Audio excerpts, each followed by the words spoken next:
Thanks for staying with us. You're watching Daybreak. This is health and lifestyle, but on a different note, we are discussing the Digital Media Awards. Not sure about whether I'll make up the list of those who will be awarded tomorrow, but in the company of Teresa Makori, who is the president of the Digital Media Awards. Good morning, Teresa. Good morning. Appreciate it. Many thanks. Thank you for having us. Thank you so much. Yeah. Brian Njagi is the chairperson of the Digital Media Awards. Brian, good morning. Good morning, Ayub. Appreciate it. Many thanks. Well, I've been campaigning in the course of the break about what I may tomorrow be awarded. Yeah. But certainly the festival tomorrow taking place, first for context purposes, Teresa, Thursday, 11th December. Tell us more about what will be happening and the expectations. So tomorrow we are going to be having the culmination of the Digital Media Awards. So we're going to have the Digital Media Festival happening. So it's going to be a flurry of activities from 9 a.m. to 2 p.m. We're going to be having master classes and panel discussions from industry heavyweights across brand and agency in terms of advertising. And then in the evening, we'll come together for a night of celebration of the best of work that has been awarded this year. Yeah. And Brian, this has been in the works for some time. Yes. Give us a snippet of then what we'll be looking forward in terms of the categorization and the segments of the awards. Yeah, so the DMA actually is a 9-year-old organization or award show. It started off in 2016.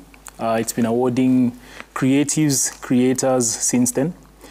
Tomorrow is our 9th celebration, like Terry said, of us awarding creators. And this year what we've done is we've expanded the number of categories that we usually tend to award. Traditionally, we've done film, radio, TV, work, plus digital. This year we're going further to also award young creatives, which is what Terry is in charge of. We also award students. We're also awarding content creators. We're awarding media, people in the media space. So people like you, Ayub, and Royal Media. So I should come with my... Yes, you should come. Independent creators as well. Independent creators. Yes. Yeah, so pretty much anyone who creates, anyone who wakes up on a daily basis, creates content. Yeah. Anyone who takes that content to put it out for people to see. Yeah. Anyone who's in that ecosystem. Yeah. Is awarded at the DMAs. It includes the host of this program? Yes. Yes. If you have other talents beyond hosting the program, we can award them. Unfortunately, I'm not on much of this, not on TikTok certainly, not on Instagram. Yeah. So it's about time, Ayub.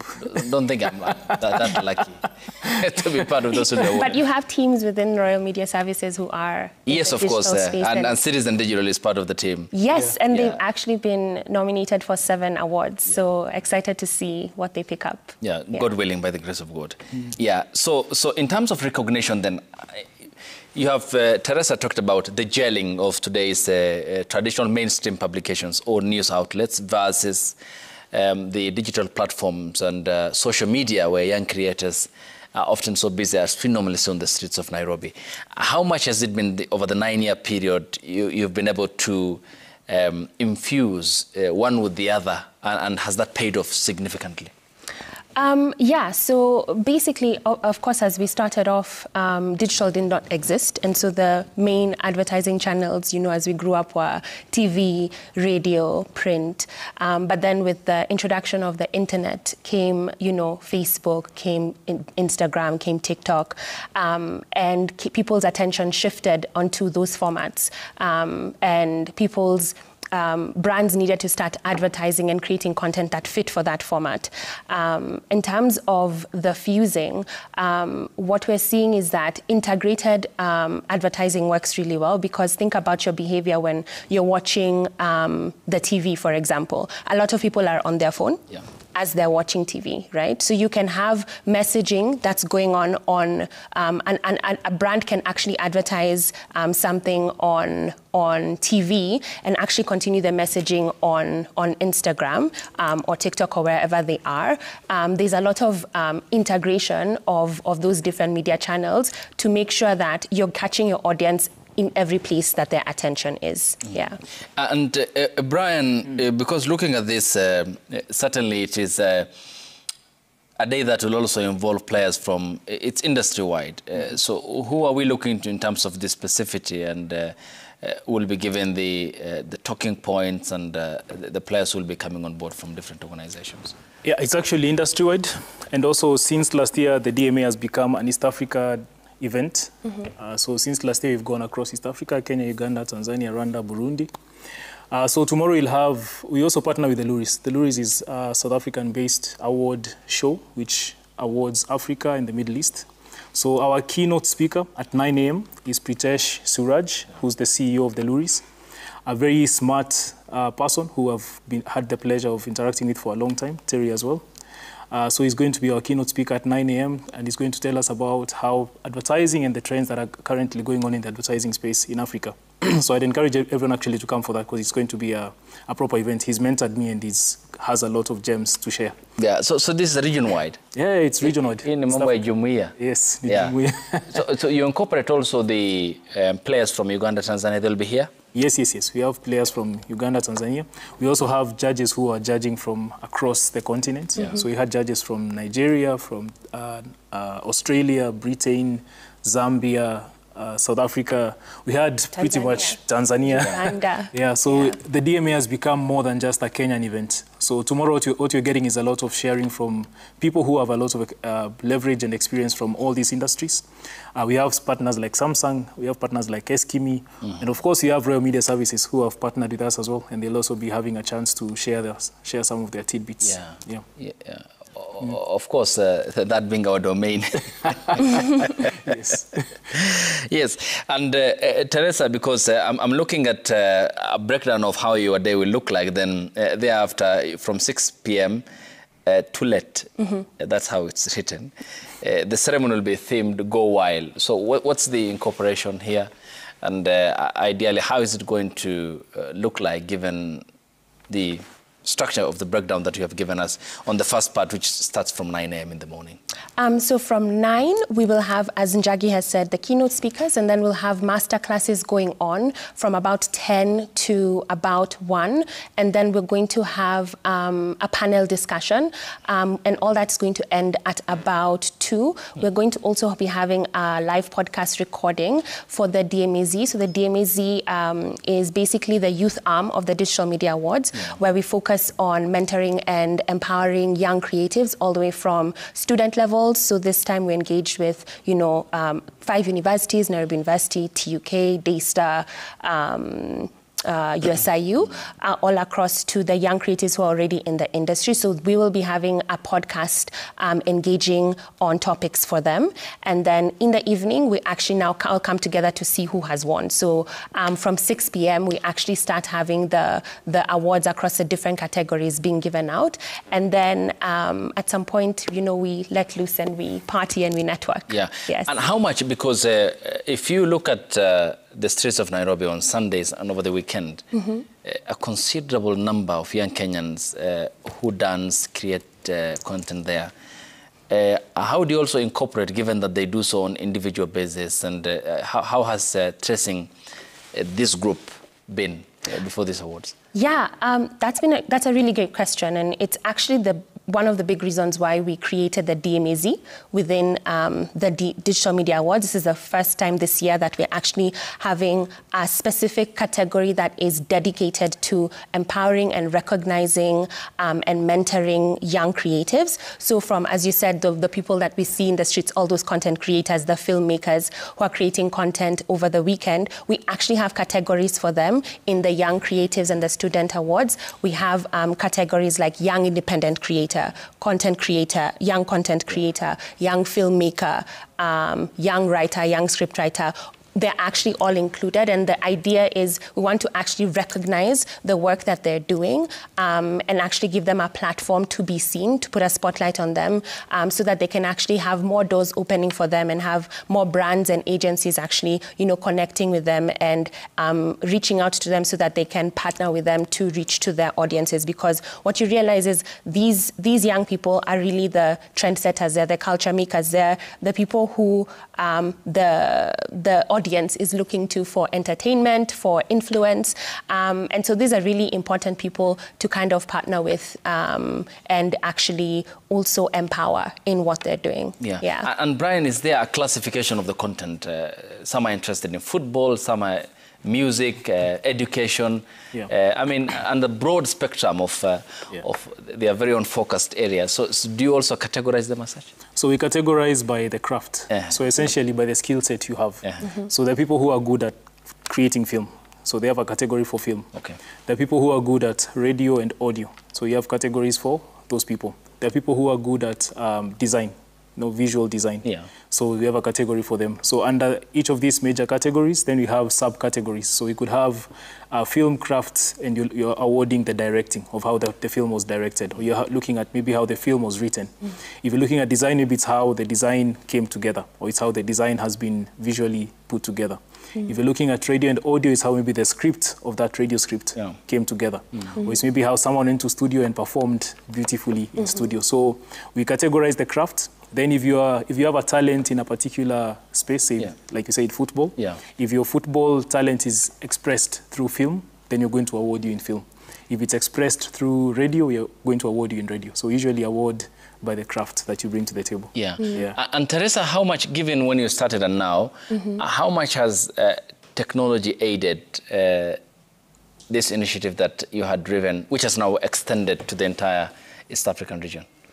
In terms of the creators? Yes, creators and also onboarding young Kenyans who are leveraging on these social media platforms, because there wasn't TikTok in 2016 when you started. I think technology has really accelerated and empowered creatives in terms of how best to amplify their work, how best to create their work faster, better. So I think over the years, with things like AI, with better softwares, with better cameras, with better technology out there, it really does enhance the quality of creative and work that people are actually able to put out there. Also, actually, to add to what she's saying, technology, without technology being a thing, DMA would still be a very locally based show. Because what technology has done for us, it has allowed us, like I said, you have judges from pretty much 7 to 8 countries. Initially, if you are judging award shows before pre-COVID, you'd have to travel somewhere to judge. You'd have to travel, say, to South Africa to judge the Louis. You'd have to travel to France to judge Cannes. You'd have to travel to London to judge the Lee Awards. But now with technology, I can get judges from anywhere in the world. One Google meeting. Yes, one Google meeting. And you're done. You sit there, you try to align hours. You sit there for 1 hour, you judge, and you have your award show happening. That's a great point. So basically, it is also a supplement to your cost, Teresa. Definitely, definitely. As he said, I don't know, 5 years back, you definitely would have to actually pay for all the judges to come and sit and look at the work and judge, which I think would make the possibility of having this wide range of different partners very difficult. So definitely, it's definitely supplemented the cost. And how much of a focus, Brian, have you given the young generation here, given, if you look at the proponent of the population who leverage on technology and social media today, certainly these are the young Kenyans. It's basically their social joint center, diversity, of course, with no regard for their ethnic belonging and stuff. Ideally, some even question why they go to places of worship. So how much of the component of the people you're reaching out to are young in terms of giving us the breakdown of the number? It's actually a huge population. I think, so this year alone, we do something called DMAX. DMAX is events where we go to agencies and companies to share knowledge, exchange knowledge with people who are there. At least 70% of the attendees who've been coming have been people who are young, basically people who are under 30 years old. But beyond that, we have DMAZ, which began this year as well. DMAZ has done 2 major things. First of all, it has helped us reach out to young creatives, basically creatives who are between the ages of 24 to about 30 years old, creatives who have recently graduated, recently maybe started off their skill, and they're trying to find opportunities and pathways of getting into the industry. So we've been able to give those creatives a pathway through DMA and the awards we're giving them.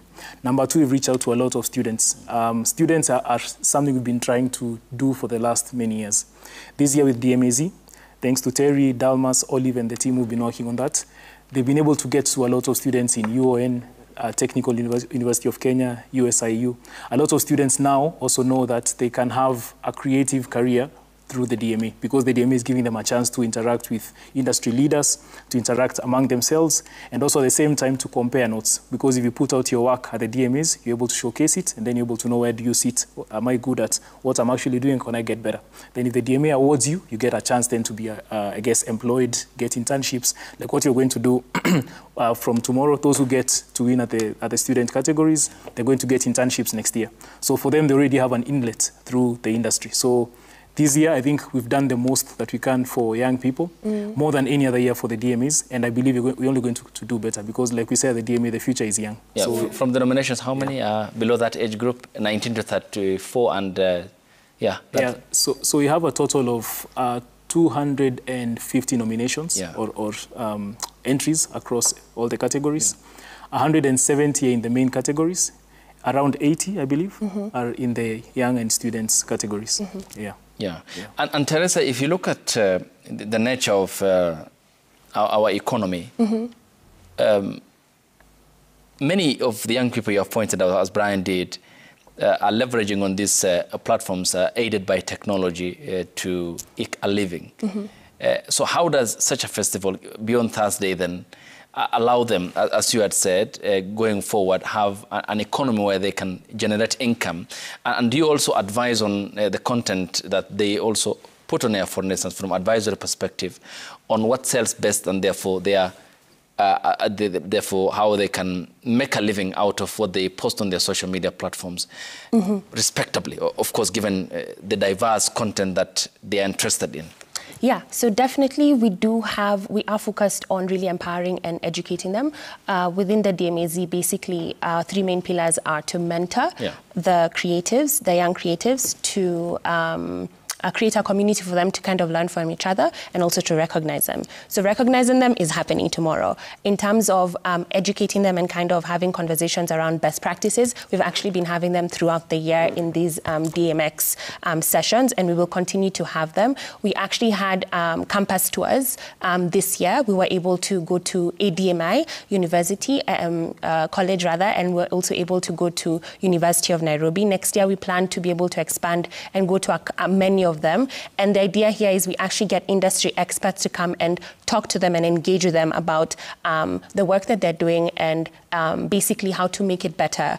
What are brands looking for in terms of the different expertise that they have, so that they are actually able to benchmark and kind of be better.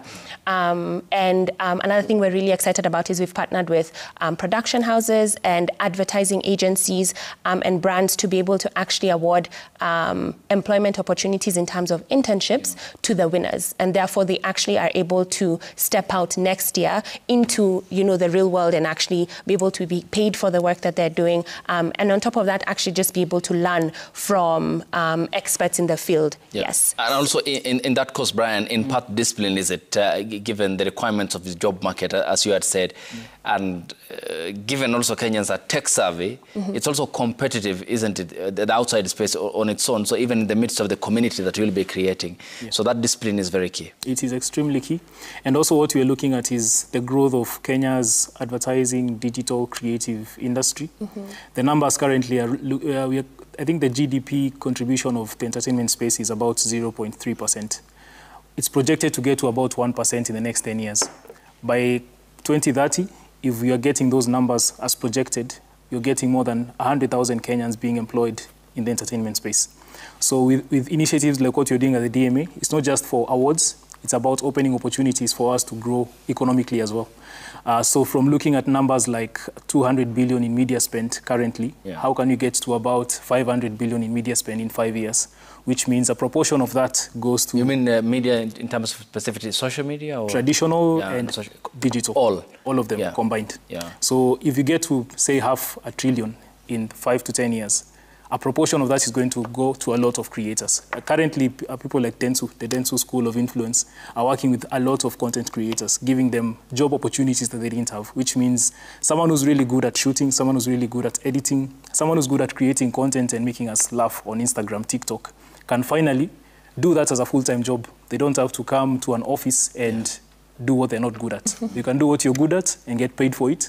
And we can really scale that economic ecosystem for a lot of people who are really passionate about what they're currently doing. That's the hope. And as they do that, Brian, then it's also worth noting, is it, that what they should embody should be the ethics, because some, of course, are graduates from schools of journalism. Others do independently, and they do a good job at that, given of course, instincts and the talent that they have. But how then, both sides, how do you then give the component of the much-needed ethics as you carry? Because what you post also matters in terms of your content, isn't it? Yes, I see where Yubi is coming from. I'm a student of mass communication. And we studied media ethics and law. And of course, what you're taught when you're studying media ethics and law is how to communicate without offending. Of course, sometimes you offend, but justifiably or respectfully.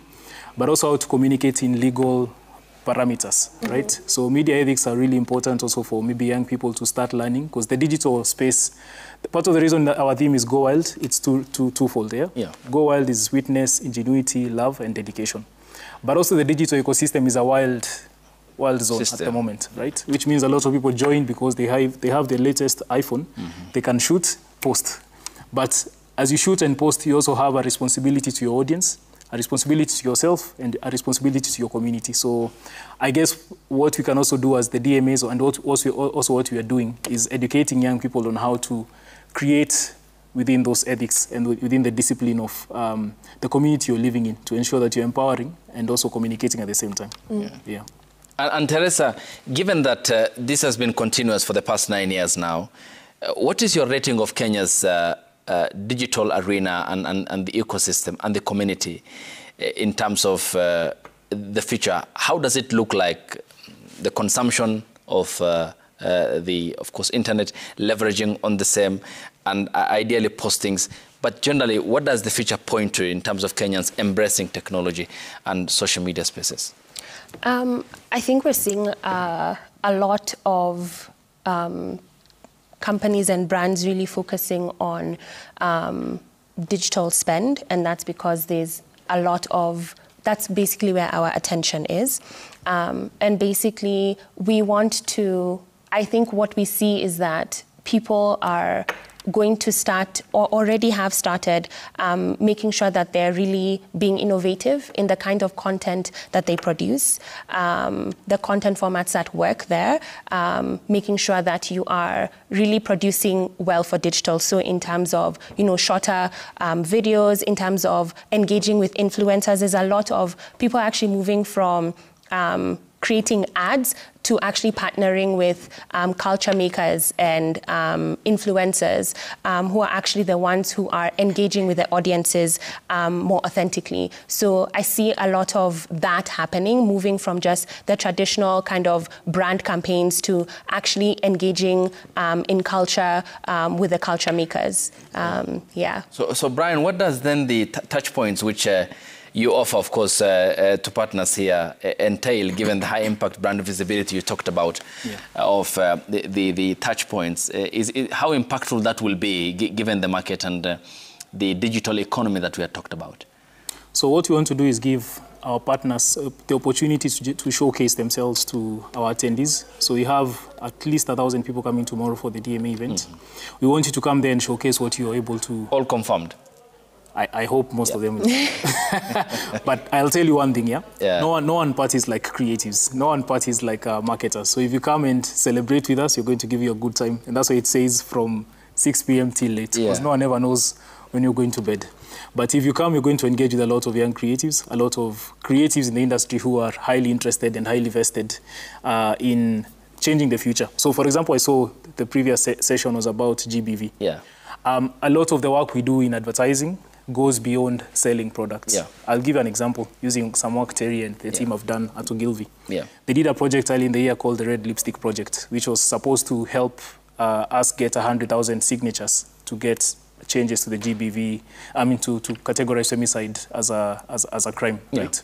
Advertising can help such initiatives. So essentially, anyone who's trying to communicate beyond selling products can also work with advertisers to change behavior, to change laws, to change mindsets, to change communities for the better. And that's what we hope to do going forward as communicators and advertisers. So come and engage with us, and let's find mutually beneficial ways of transforming not just our communities, but also your companies. Yeah, and Teresa, it's very interesting then that this is also an inroad towards lifting up communities, especially that topic we talked about, which we just concluded here before you guys came on board, of gender-based violence. There are also other ills that today dot the society. So more or less, this is an event that spans beyond the confines of what will be happening tomorrow at the hotel in Langata, isn't it? Oh, yeah. And so do you consider yourself as part of giving back to the society through social responsibility? Oh, of course. And we actually have categories that recognize brands and agencies that are actually doing work in that space. Yeah. And because we feel like as brands and as advertisers, we do have a responsibility to the communities that we're around. And it's not just about the bottom line, but it's about actually taking care and impacting the community that you're around. So there's a lot of work that we've actually awarded over the years that has been about impacting the community. One was called Lesser Lessons, where Ogilvy did this work where they actually used lessors to be able to communicate to people in mothers in rural communities who do not have the awareness of the best type of nutrition to give their kids, from birth to maybe, let's say, 9 months old. And because of that, a lot of children die from malnutrition. And so what they did is they actually put the information on something that mothers are typically always using, which is a lessor, and partnered with Roto tanks to actually use their distribution networks for the tanks and put the lessors in there. So that's work that was very highly awarded. Something else we've done this year at Ogilvy is also this idea of, it's called Fast Boda. And basically the idea is a lot of times in Kenya, what happens when someone has an accident on the road, it takes a lot of time for the ambulance to get there, right? Traffic, maybe few ambulances there, maybe someone doesn't even know what number to call, but who's usually fast on scene? There's always a boda around there. Yes. And so basically there was this really creative idea of actually partnering with MyDawa to train boda riders on fast response, so that they actually are able, as you're waiting for the ambulance to come, to see if they can actually give some fast response. So this is work that goes beyond just, selling the medicine, right? It's actually taking care of the community around you. So a lot of the work that you're going to be seeing tomorrow goes beyond that and really celebrates that. And so at DMAZ, we're really passionate about celebrating all variants of work like that. Okay. Yes, Brian, the final word. My final word? Yeah. 9 a.m. tomorrow till 2 p.m. I'd encourage anyone, it's actually free entry, so there's no charge for the morning's master classes. If anyone is interested in becoming smarter by 2 p.m. tomorrow, I'd encourage them to come to Tamarind Tree Hotel. Let's catch up there, let's engage, let's interact, let's grow. Yeah, Teresa, also the final word. Just excited to see everyone tomorrow, excited to see all the work that's going to win and to celebrate that work. So looking forward to seeing everyone tomorrow at Tamarind Hotel. Thank you. Also excited to have you here on this broadcast. Thank you. Many thanks, Brian. Thank you. Thank you. Many thanks, Teresa. We hope to see you tomorrow. Appreciate it. Am I part of those who have been nominated? Yes, you have been nominated. You have 7 nominations. So my name is there? We can add it if you want us to. Royal Media Services there. All right. Thank you so much, Brian. Thank you, Teresa. I appreciate it. Lovely to have young conversations with young Kenyans. and the organization that you have put and the energy you have dedicated to that cause. Congratulations. Thank you. Thank so much. you. Many Thank you thanks. so Looking much. forward to a fruitful day tomorrow, God willing. Thank you. Thanks. God willing. Thanks to you too for waking up with the broadcast here on Daybreak since 6 a.m. Appreciate it. We'll see you tonight on a special edition of Jeff Koinange Live. Stay tuned.